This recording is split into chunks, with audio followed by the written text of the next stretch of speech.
Hello and happy Friday to you. Excited to have you with me here today.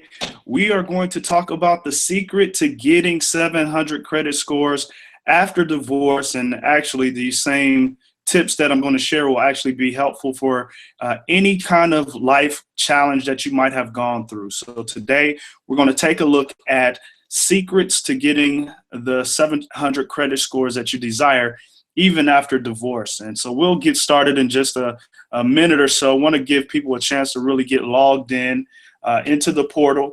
Just a couple of housekeeping items. This session will be recorded and will be available for those of you who want to go back and listen or watch the replay. You'll have a chance to do that. And so you don't have to worry about taking notes on every single slide that comes up. I want you to just really focus and kind of reflect upon what you have gone through and how these things might be applicable to you.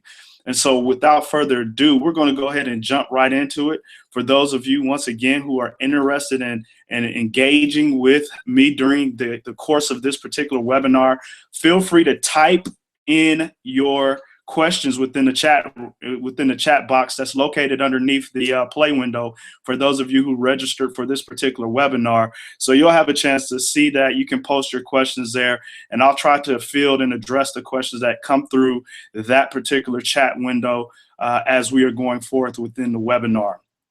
Other than that, I want you to take time to really reflect, and as points are being made, if you want to make note of those, feel free to do so.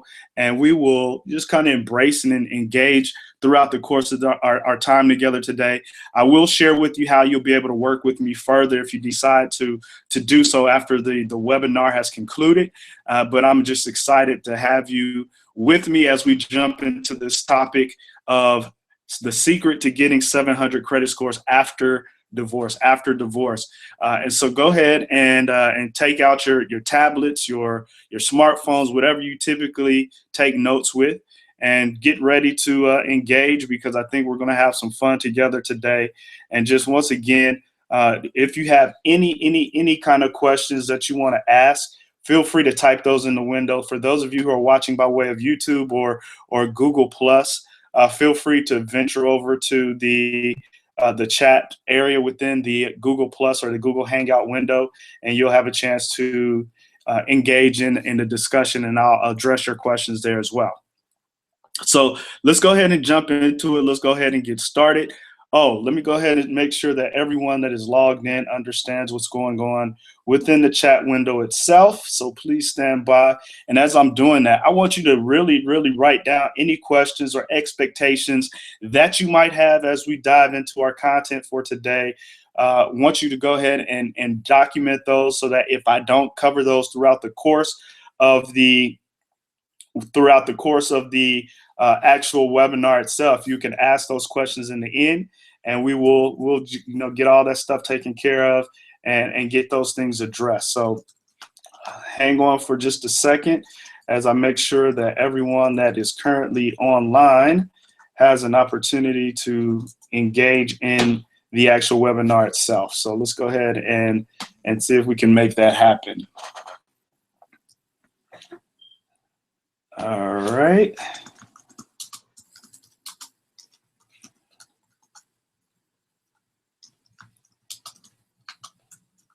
All right, so let's go ahead and jump into our content for today. I want to let you know that I am a real person, so at the end I will jump in and we will take a chance at Q&A and just kind of take it from there. So let me go ahead and share my screen so that you can see what I have prepared for us today for our webinar training, Secret to 700 Credit Scores After Divorce. Window above, making sure that our people that are logged in are actually able to see what's going on within the play window. So yeah, the secret to 700 credit scores after divorce. My name is Kenny Pugh, as you might already know. I'm a strategist, I'm a coach, I'm a speaker. I call myself a life and business strategist.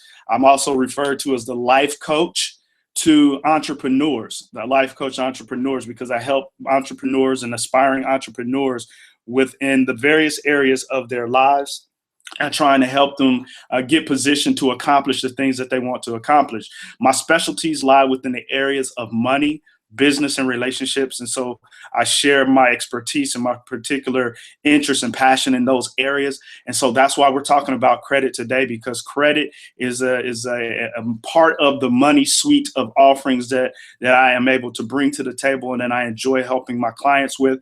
And that also is a byproduct. And when we start talking about credit and divorce, it is a byproduct of what actually took place as a result of having gone through divorce. And so I want to make sure that I'm able to help in those areas, especially as we are embarking upon trying to improve ourselves. And one of the things that I like to do is help people improve themselves in the very core areas of life. And so that includes, your financial life, that includes your business life, that includes your social life, and within relationships, and then health and fitness in those particular areas. And so we want to make sure that you're well-rounded across the board. So stay tuned for webinars, or make sure that you are logged in and connected with me by way of email, and you'll stay connected to the types of webinars that I offer on a week-to-week basis.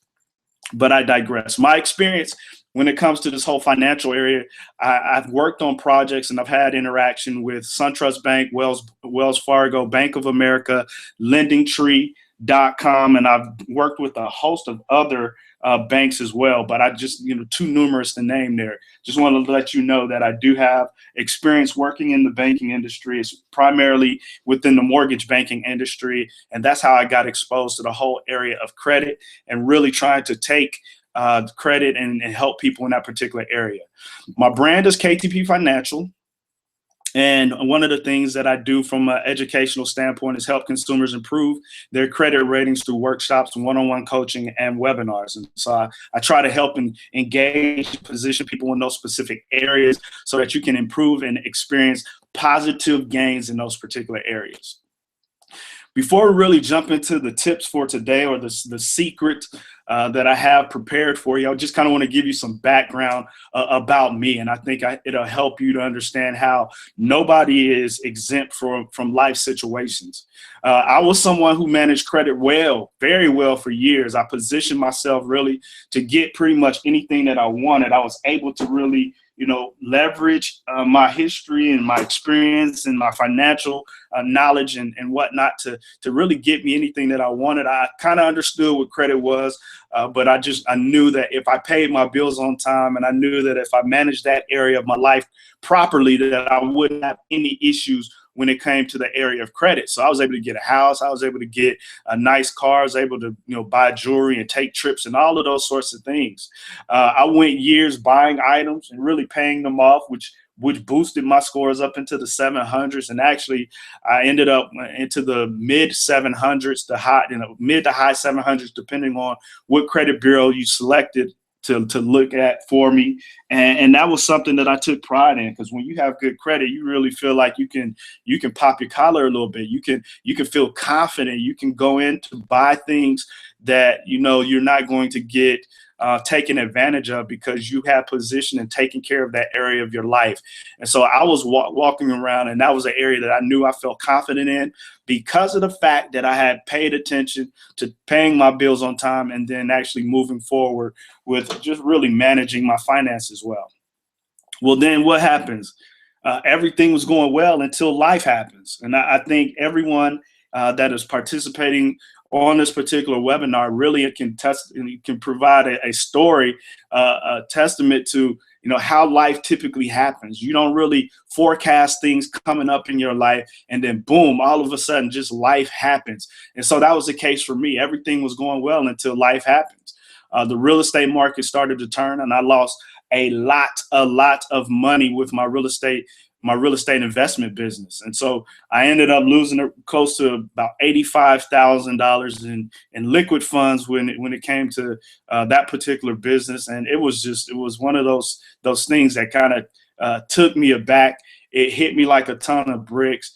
And my 720 plus credit scores became 540, 549, and 511. And that is the the epitome of having, life hit you like a freight train, like a 18 wheeler that just smashes into you and changes your world around. So my 720 plus credit scores ended up becoming 540, 549, and 511.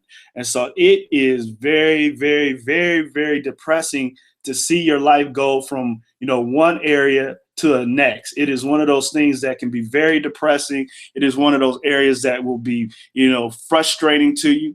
And it's just, here's how it impacted me. I started getting turned down for things that I once had no trouble acquiring. I once was able to go in and just say, okay, I want this. I didn't really have to prove and provide any documentation, because when they ran my credit was so good that they would just say, okay, you have been approved. But I went from that position to getting turned down for things that I normally had no trouble acquiring. And that's embarrassing. It's embarrassing when you get to a point where you can't purchase things and that you're just sitting back on your hands wondering whether or not you're going to get approved, or whether or not they're going to ask you for additional deposits for certain things. And that's no way to really be positioned and live. And so I want to let you know, I have a story. I've been through some situations when it came to my credit. But I want you to know that the story didn't end like that. I started researching the area of credit and finances. I leveraged my experience as a mortgage consultant to get my scores back into the 700s. So I was at the 500, 549, 511 in that category, but I was able to research and understand how the credit model works to get back into the 700s. And so I can advise you and share with you how you can do the same. You too have a story. And so in addition to me having a story, I know you too also have a story. So somewhere along your journey, you are faced with the decision of filing for divorce. And you're wondering, if you haven't already gone through that process, how it's going to impact you. Or you've gone through the process and you see how it's impacted you, and you see how you've gone through some joint accounts that have now gone into delinquency and into collection status, and now you're carrying excess debt because it was once two of you being able to manage those bills, but now it's just yourself. You might have been placed into a situation where you lost your home, and you have a foreclosure on your credit report. Or you've gone into a place of bankruptcy, and the list kind of goes on and on and on. And so if that's you, this information that's going to be shared is going to be very beneficial to you. The results of those things that I just mentioned, after going through divorce and being faced with this excess debt, being faced with, bankruptcy, being faced with judgments on your credit report, being faced with any kind of items that have negatively impacted you from a credit rating perspective, it can be extremely embarrassing. And I just want you to know that you're not by yourself. You are not alone in this particular journey. I want you to know that it is quite all right to feel embarrassed and to go through the emotions that are associated with us as humans. You also might feel confused, like, I married the person that was supposed to be the love of my life. My relationship came crashing down, and now I'm confused as to what happened. And as a result of what happened, I'm left to pick up the pieces. So you might feel embarrassed. You might feel confused. You might feel shame, because now you go home and you're thinking to yourself, well, people are going to ask me, what happened to so-and-so? What happened to him? What happened to her? And there's some shame associated with having gone through divorce. Also, some uncertainty. So where do I go next? What happens now? Now that I've gone through divorce, now that I've gotten hit like a ton of bricks, what happens now? What do I do next? How do I rebuild my life? I'm emotionally at a point where I'm not excited about where I am. Financially, I don't know what's up next. These things that are happening from a social perspective, I don't know if I want to go back out into the world and interact with people on that particular level. There's a certain level of uncertainty associated after having gone through divorce. But here are the results as well. Will I ever be able to buy a house again? Will I ever be able to finance a car? Will I ever be able to get approved for a loan? And so you start thinking about this road to recovery after going through a traumatic event like divorce. which might have left you going through bankruptcy or foreclosure or collection accounts. And now you're sitting back, okay, not only am I embarrassed from a relational and social standpoint, but how will I handle the rest of my life from a financial perspective? What can I do to rebuild myself and reposition myself? You might have been in the 700s, gone through this divorce, and now you're in that 500 range like I was. You might have been in the 500 range and you've gone through this and you've only complicated your situation. So you're thinking to yourself, what do I do next? What's my road to recovery? And the answer to the questions that have been positioned, will you ever be able to buy a house? Will you be able to finance a car? Will you be able to get approved for the loan? The answers to all of those is simply yes. If you're willing to take the proper steps, if you're willing to take the proper steps, you will be able to buy a house. You will be able to finance a car again. You will be able to get approved for loans if you need them. And so there's certain success principles.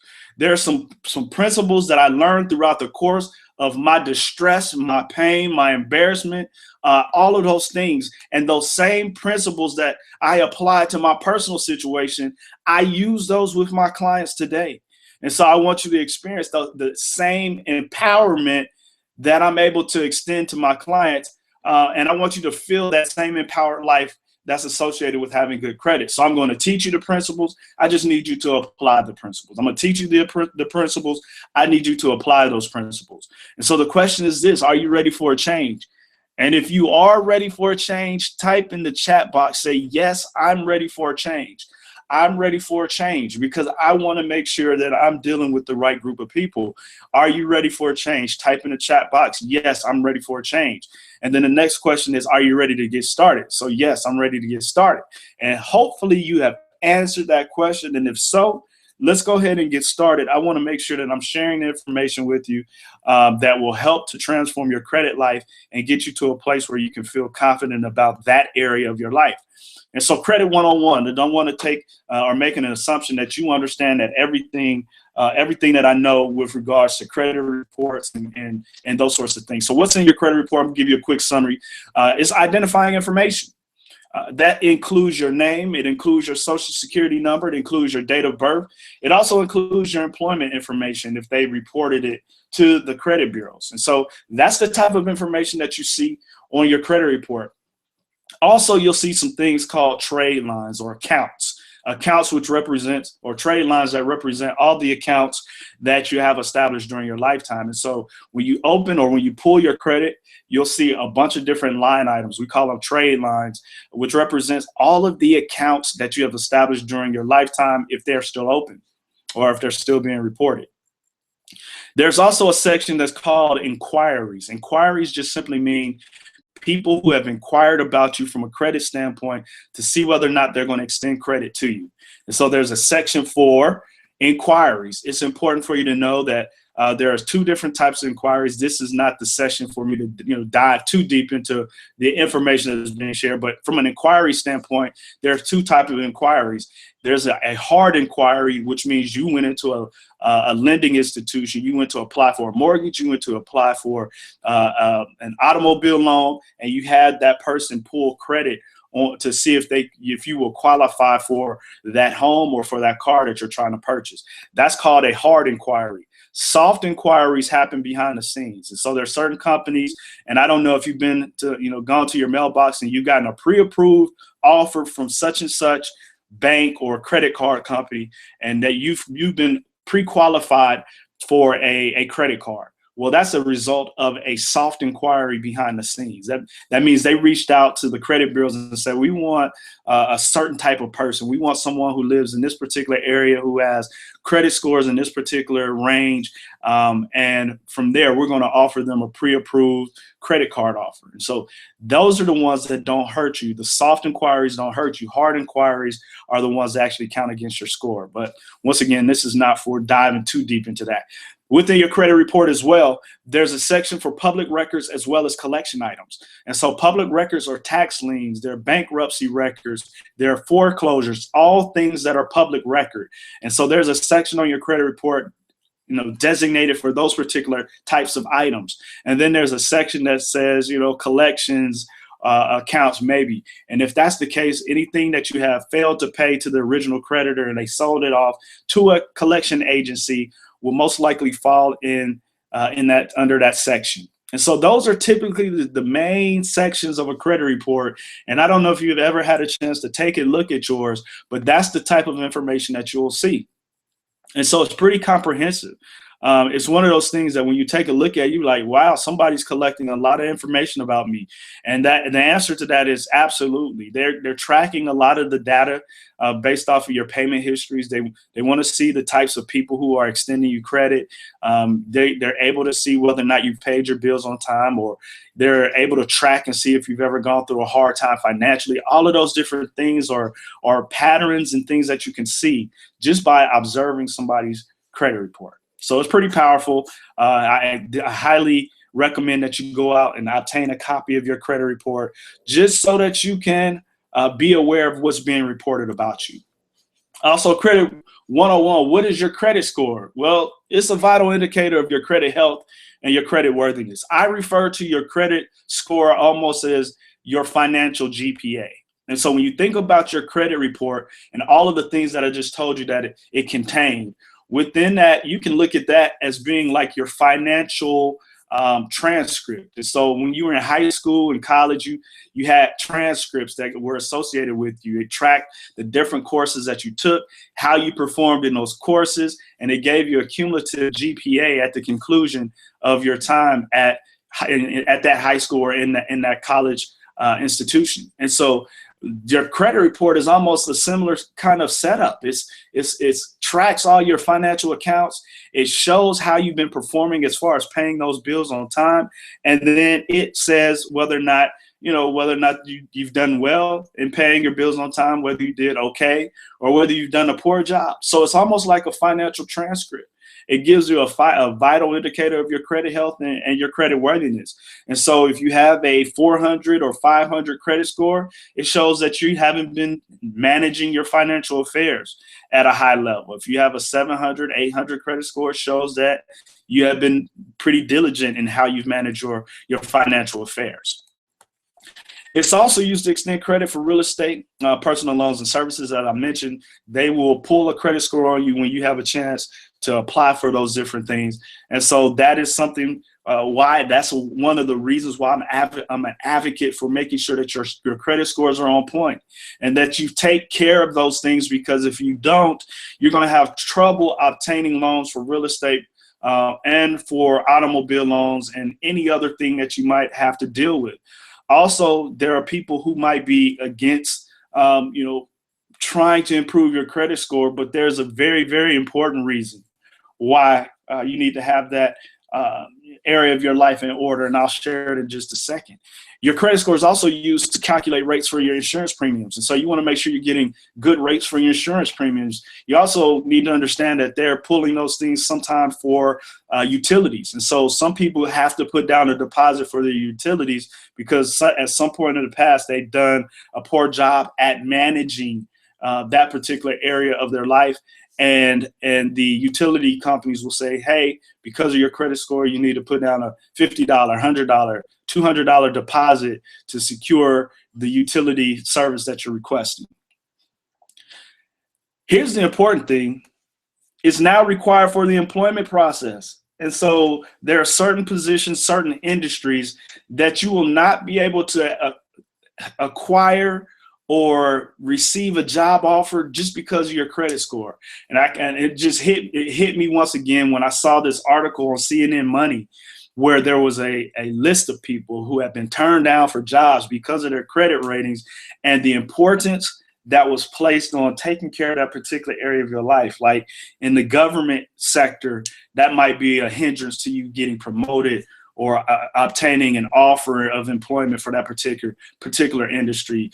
Financial services, working in banks and things of that nature, they pay particular attention to that, because what happens if you feel a little tempted, if you're tight financially, are you going to risk, jeopardize what's going on within the bank because you are struggling financially. You're needing to find a way to make some extra cash, or whatever the case may be. But there's rationale that they've tied to it. Also, if you're going up for a promotion and you're in competition with someone else, what happens if you have the same credentials as Tom or Sue, but they take a look at your credit reports to see how you've managed your personal affairs? You don't want that to be the differentiating factor for you not receiving a job offer. So it's now required for the employment process. Some companies, some industries are very strict about that particular area of life. And so you want to make sure that your credit score is not keeping you from obtaining some of the benefits like job promotions or job offers. And so stay tuned as we continue to move forward. Your credit score is also a profile to determine the likelihood of you repaying debt. Like I said, it's a financial transcript. You can look at your credit report and see the times where you have not paid your bills on time, and if it's consistent, or if it was just attributed to something that might have happened in your life. If you notice that someone fell behind during a certain period of months within the year, did they get laid off? Did they have a health situation? What was going on? And you can really create a story based off of someone's credit report. And so your credit score is a profile to help you really help people to determine whether you're going to pay your bills or not.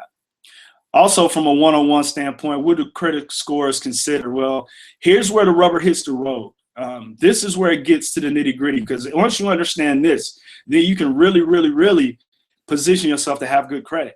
When you realize that the pay history makes up 35% of your credit score, then that's an area that you need to focus on. And so if you have not been paying your bills on time, this is a great day to make a declaration that you will. Why? Because it makes up 35% of your credit score.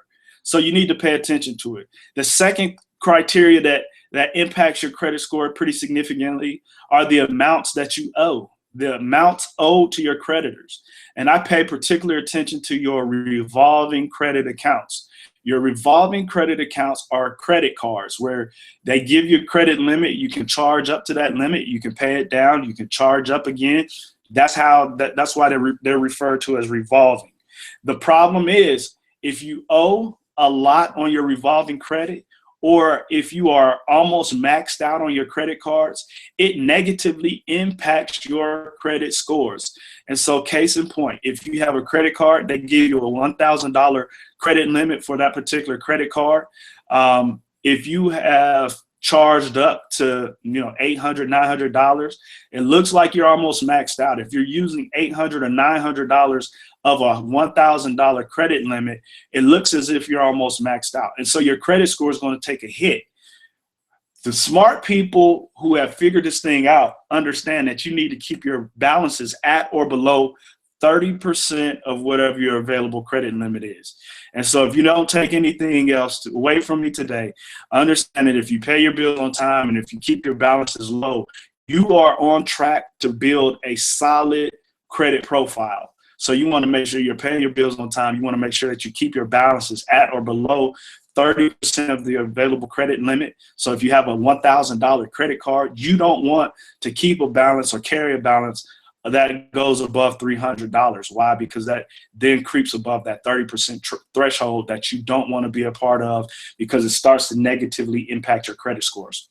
Also, the length of your credit history makes up about 15%. Of course, they're going to reward somebody who has maintained a positive credit history for 20 or 25 years, and they're going to reward that person. If you just started out with credit, then you might not get as big of a benefit because you have not demonstrated over an extended period of time that you've been able to manage your credit wisely. So length of credit pays a 15% part of your overall credit score. New credit makes up about 10%. So anytime you establish a new account, it makes up about 10%. And then the types of credit makes up about 10%. And so there are three major categories of credit types that you should take note of. The first one I just mentioned was revolving credit, where you have a credit card, you can charge up to the limit and then you can pay it down and then you can charge up again. So revolving credit is one. Mortgage accounts is a second. So if you have a loan to secure real estate, that's the second type of credit. The third type of credit is when you have an installment loan, where you borrow a certain amount of money and you make certain amount of payments over a period of time until it's paid off. And so if you have student loans, that's an installment loan. If you have an automobile, that's an installment loan. That means you have borrowed a certain amount of money and you're paying a monthly payment over a period of time in order to pay that loan off. And so the different types of credit equal about 10% of your credit score as well. How's credit scoring used? Well, I don't want to focus too much on this. It doesn't solely make the decision on whether or not you're going to be rewarded or approved for particular credit. They also take a look at your debt load, income, and employment to make sure that's stable, and just realizing that your credit scores provide an objective measurement of a company's risk in lending to you. Here's the one thing that I want to assure you about: older credit problems don't haunt you forever, and thus the reason why we're on the webinar that we're on today. You're participating in this training because just because you've gone through a divorce, just because you've gone through bankruptcy, just because you've gone through foreclosure, if you've gone through tax liens and judgments and those sorts of things, those things don't haunt you forever. And so I want you to take assurance. I want you to be confident in the fact that you can move beyond the circumstances that you've gone through. The problem is bad credit is very costly and it impacts your finances long term. And so when you look at a home mortgage, it can be very impactful. It can be very trying when it comes to how this impacts your finances. So bad credit and auto finances can really hurt, but it's nothing compared to the cost of bad credit when a home is involved. A typical home can cost between $50,000 and $130,000 more in interest if you are buying a home with bad credit. So take a look here. If you had perfect credit, and I'm using older interest rates, if you bought a $100,000 home and you had perfect credit, you would be paying a monthly payment of $626 a month. So there's really no cost of having bad credit. If you had mildly damaged credit and your interest rate was 7.5%, your payment would end up being $705 per month. And over the course of that loan, you would end up paying an additional $10,440 for that particular house. And if you have damaged credit, you'd end up paying roughly $158,000. That is really, really, really over two times what you've paid for that particular house. And that is powerful. That is powerful for you to realize that you need to address this area so that you're not having to pay these exorbitant interest rates. And so the questions: do you want to position yourself to pay thousands of dollars more than you have to?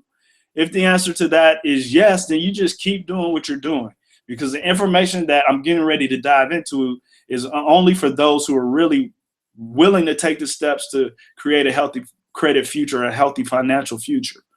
And so hopefully that is you. Hopefully that is you. Hopefully that is you. And you're ready to get the information to take your credit scores to the next level. So let's dive into a few steps to get you on the right track. I want to get you on the road to good credit.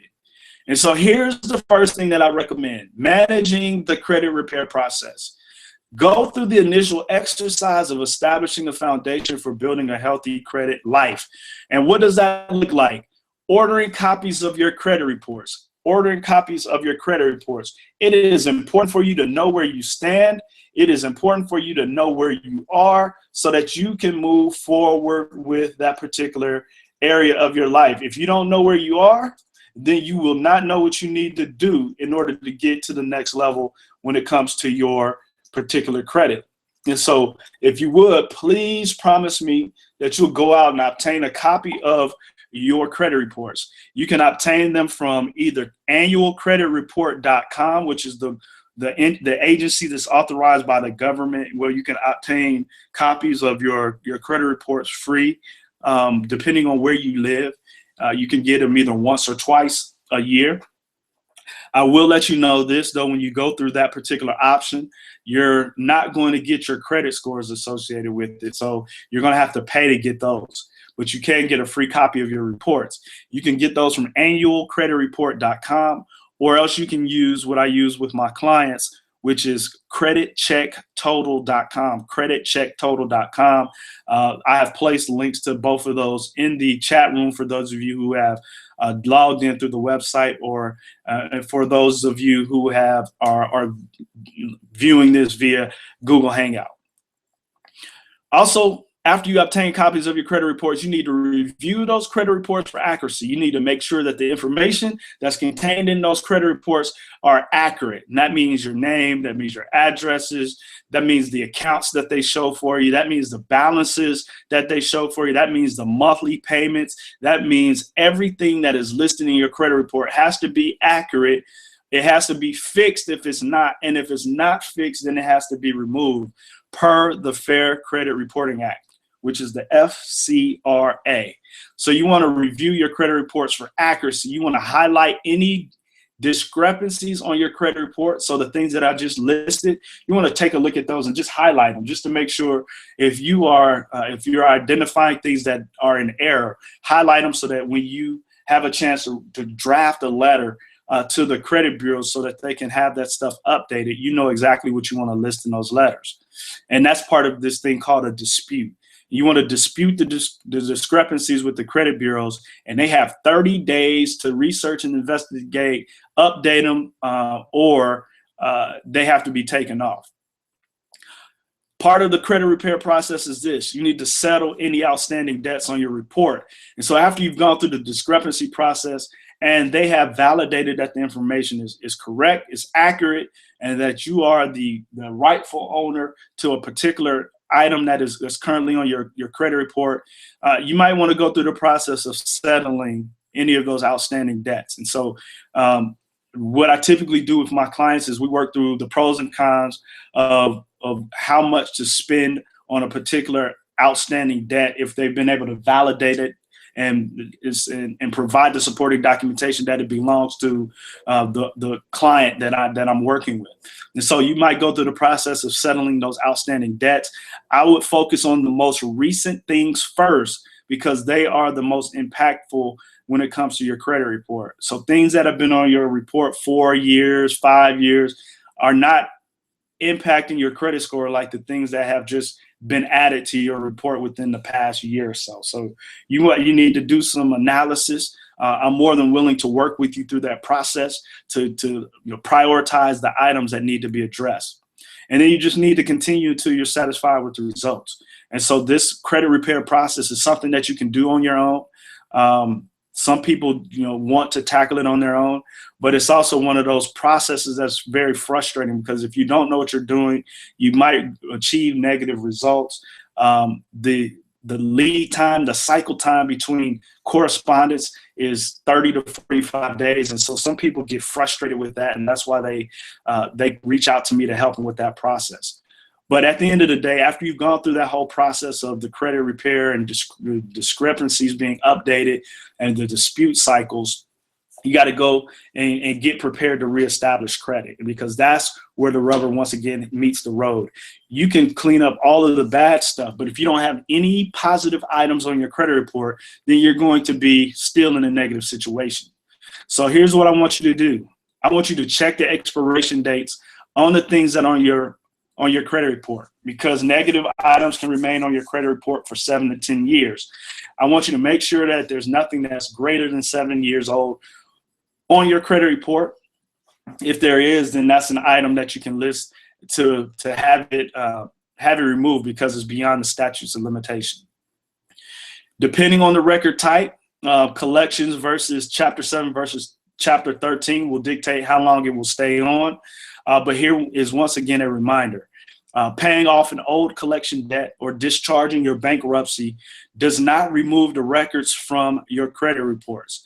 And so if you pay a collection account, if your bankruptcy has been discharged, it doesn't automatically remove those from your credit reports.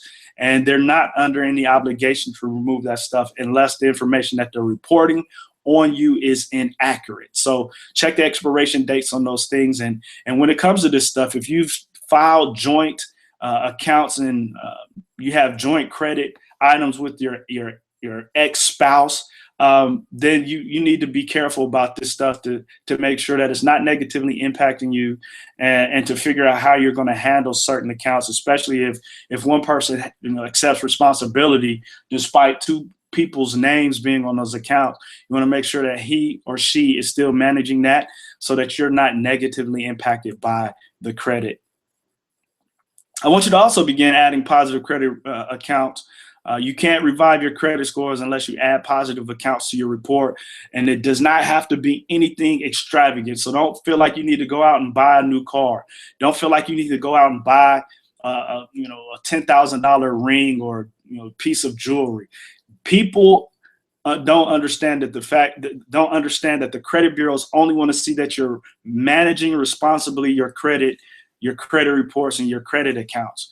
And so you can get your $150 credit limit on a credit card, or $300 or $500, and just manage that properly, and that will help to build your credit scores. You need to be sure to monitor your credit once again to make sure that those things are taking place and that you are seeing the positive increases that you expect to see. And I'm going to give you 5 options to revive your credit. And so here's some of the secrets to getting that 700 credit score even after divorce. You go through the credit repair process, which we just talked about. You review your credit reports to make sure that there's nothing lingering out there that's beyond the 7-year statute of limitation. And then you begin the process of adding new credit to your credit reports so that you can start to offset some of the negative things that might be existing on your report. So here are 5 options to revive your credit. One is a buy here, pay here automobile dealer. Like I said, I don't encourage you to go out and buy a new car, but there are certain people who can leverage this option because they need to get a new car.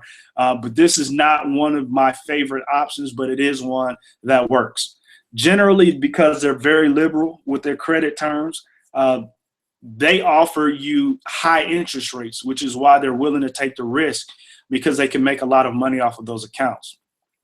It's really a temporary option and not a long-term solution for you. And so if you go this route, have a 6 to 8 month plan in place so that you can refinance out of the buy here, pay here loan and get into something that's more realistic for your situation. And generally the loans for buy here, pay here agencies are pulled together, which is why they can once again extend credit to people who might have low credit scores. Number 2, department store gas credit cards. I want you to keep these points in mind. Don't have too many of those. I want you to keep the balance less than 20% of the credit limit if you opt to go with the department store or gas credit card.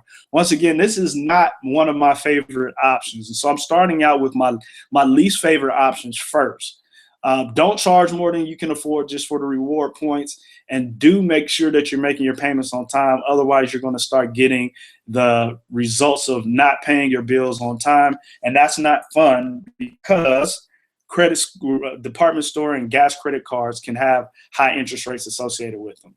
If you can, at all possible, make sure that you're paying your balance in full, and don't make new charges if you haven't paid off the balance yet. Number 3, your local bank branch or credit union. I went into the Kroger around the corner from my house. I saw that there was a bank that was in there, and they had a flyer that was posted on their window for people who are going through credit challenges. They have a credit rebuilding program that they offer to people. And so your local bank branches, your credit unions may have programs available for your situation. If you feel like your credit score is in a bad situation, your local bank branch or credit union might have something that will help you out. Smaller banks and credit unions tend to have greater flexibility approving credit. So if you go to one of the big banks, they may deny you right off the top. Whereas some of the smaller banks and credit unions tend to have greater flexibility of approving credit, and they may be willing to take the risk. And so if you can build a good relationship with a personal banker so that they can tell you or inform you of what the available options are, that's a great thing to take into account and take advantage of. Number 4, credit cards for bad credit. And so people with bad credit have the fewest options for credit cards. This we already know.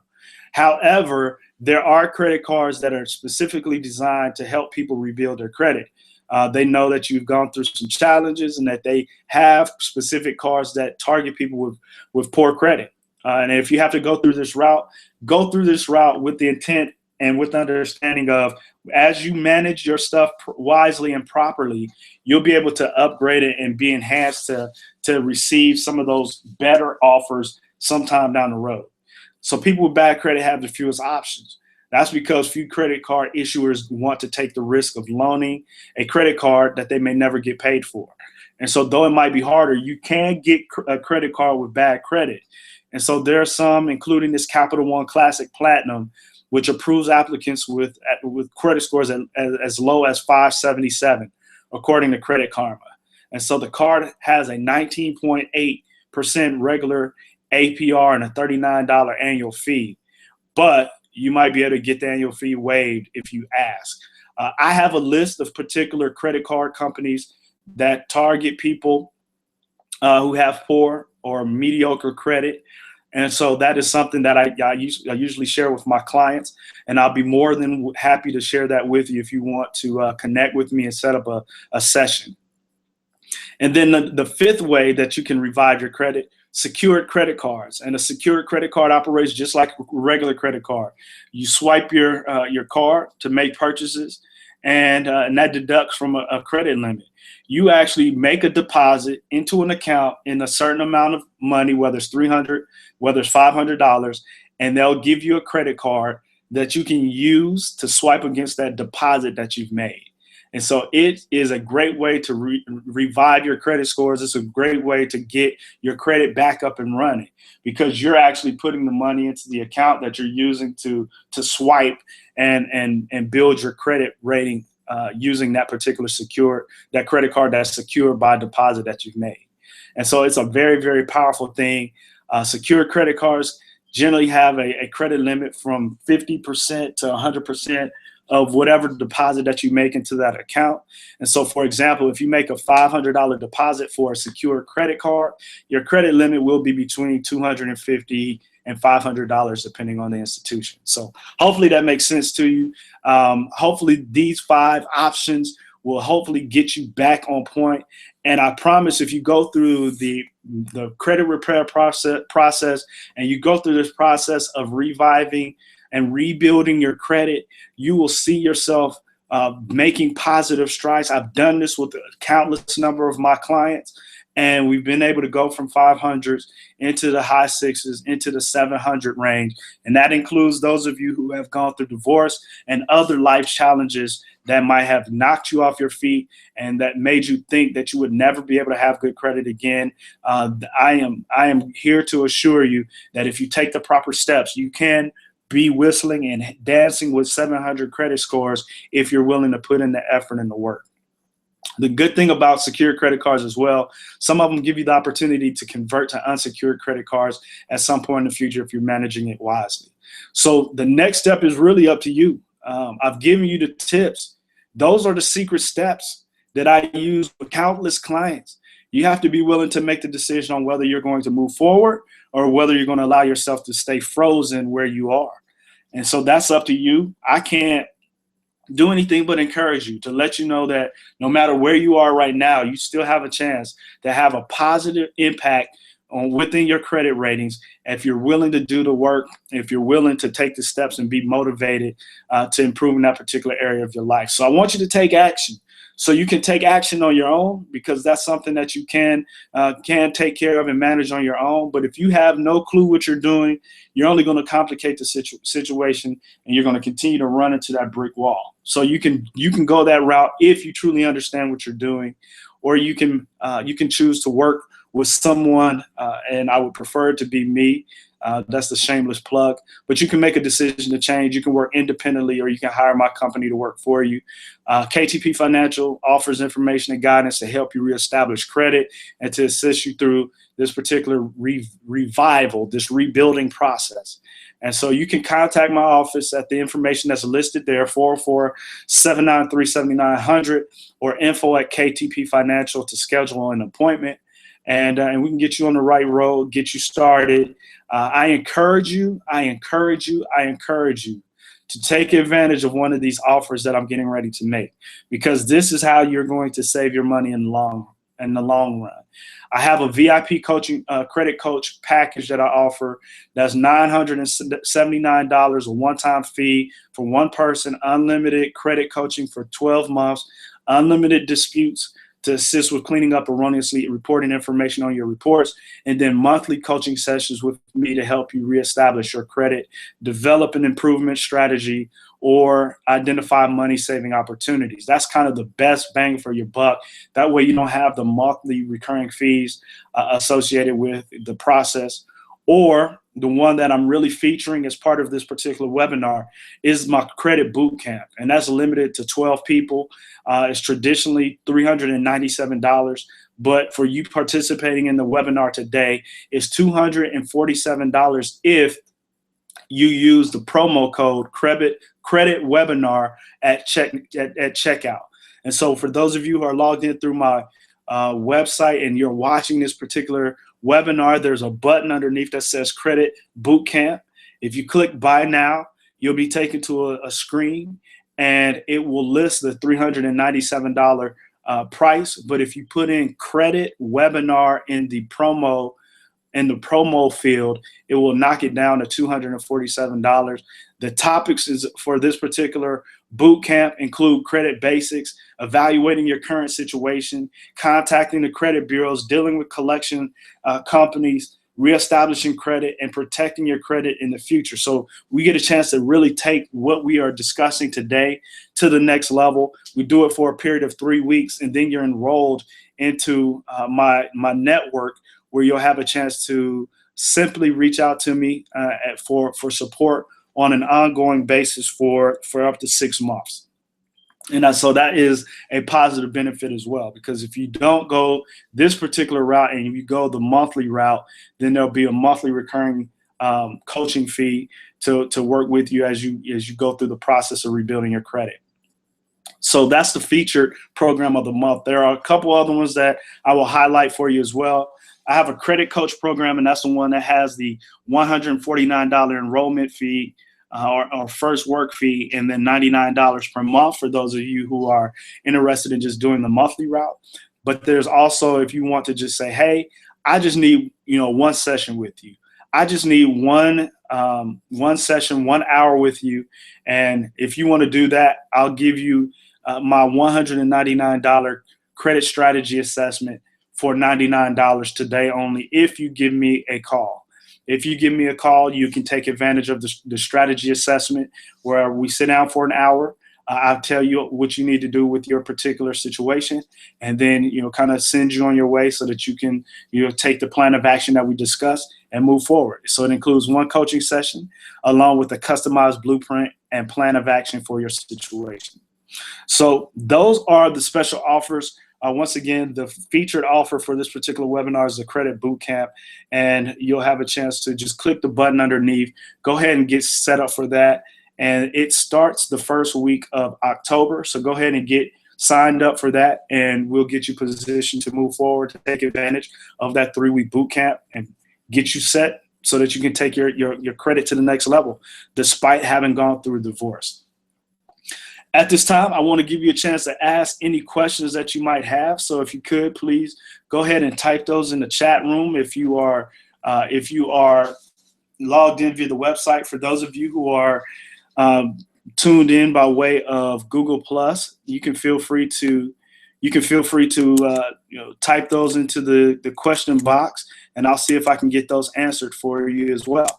And so I'm looking forward to getting your thoughts, your questions, what's on your mind. I want to see if I can answer what is on your mind. Feel free to type in the chat room. Hopefully this answered the things that you might have had on your mind. If so, that's great. That's what we want to have happen. If not, then let's go ahead and get your questions answered. So if there are any specific questions that you have, feel free to type those into the chat box. If you have any questions about the credit programs, feel free to type those into the chat box as well. Once again, the featured one for this particular webinar is my Credit Bootcamp, which kicks off in October. And the Credit Bootcamp is available for those of you who are interested in learning about the credit process, along with the strategies to improve, change, and reestablish your credit scores. And I'll share my list of credit companies that will work with you if you have challenged credit and all of that good stuff. So take advantage of that because it is $150 off of the normal rate for that particular boot camp program. Any questions?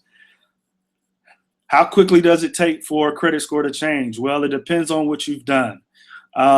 If you have had some kind of charge off or if you missed a payment within 30 days, that thing can really, change your credit score.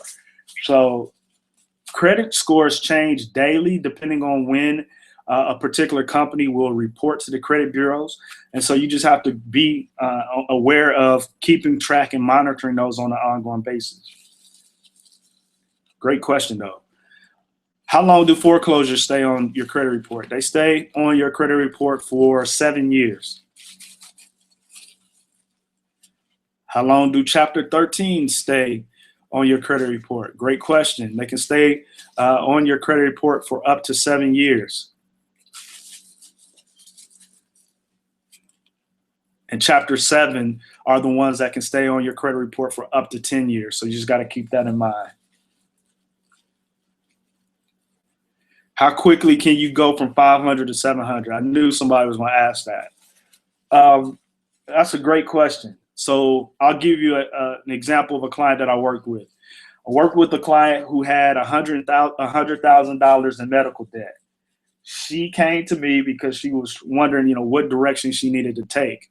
Upon reviewing her situation, she made a decision. I didn't steer in this direction, but she made a decision to file Chapter 7 bankruptcy because she figured she was not going to be able to pay $100,000 in medical bills back. So she made that decision. She filed for Chapter 7. Her scores plummeted into the low 500s. We went through the process of reestablishing credit. She had herself added as an authorized user to one of her family members' credit cards. That's the number one way to really boost your score. If you have someone who's willing to add you to an account, they don't have to give you a credit card, but they add you to an account that's been positively managed. You inherit that credit history, and that's a great way to jumpstart your credit history or your credit rating. So that's one way that we used to jumpstart her. She also took out a secured credit card. She bought a tank of gas every month, and then she paid it off. She bought some incidentals from like Target or Walmart. She paid them off. And she did that for a period of about 8 or 9 months. And within that period of time, she went from that 500 rating to a place where she was over 700. And so that's one of those success stories that I love to talk about and I love to share information about, because that's very powerful. That's something that you can really, really take and say, okay, if she can do it, I can do it. And the truth is you can. And so it's just a matter of taking the step to say, okay, I'm ready to change my life. I'm ready to go to the next level. But that's up to you to make that decision. I want you to make that decision, but you also got to make it for yourself, so that you can take the steps to move to the next level. So here's the information once again on how you can reach out to me. Once again, the button for the Credit Bootcamp is there for you. For any of the other aforementioned programs and products that are available to help you in this particular area, give me a call. I'm in the office throughout the course of the day-to-day, and myself or someone else will be able to get you connected to take advantage of the deals that I've shared with you. These deals are only valid for today, and so you have to wait until another webinar is shared in order to take advantage of these deals. And once again, I just want to make sure that you're taking action, because if you're not willing to take the steps, then you're going to continue to be in that situation. I'm all about doing it now, taking action now. And so that should be your mantra and your focus as you go forward. So any questions? I don't see any questions in the chat room over here. See if there are any other questions listed here on the portal. And I don't see any additional questions. And so I guess that means that I covered a lot of content and that you got the answers that you wanted. And so with that being the case, I want to just simply say thank you for taking time out of your day to spend with me here on this particular webinar, The Secret to 700 Credit Scores After Divorce. I'm going to come online and say hello to you. And so hello, welcome to the webinar. Hopefully you got something out of it. Hopefully it's something that will help you to be focused and you will change and take the action steps that are needed in order to be successful. I want to see you successful. I want to make sure that you're successful in that particular area. So Let's partner together. Let's make it happen. And if there's anything I can do for you, please let me know. And I look forward to working with you in the future. Or if there's any other way that I can help you going forward, just let me know and we can make that happen. All right. Take care. And we will talk soon. Thank you.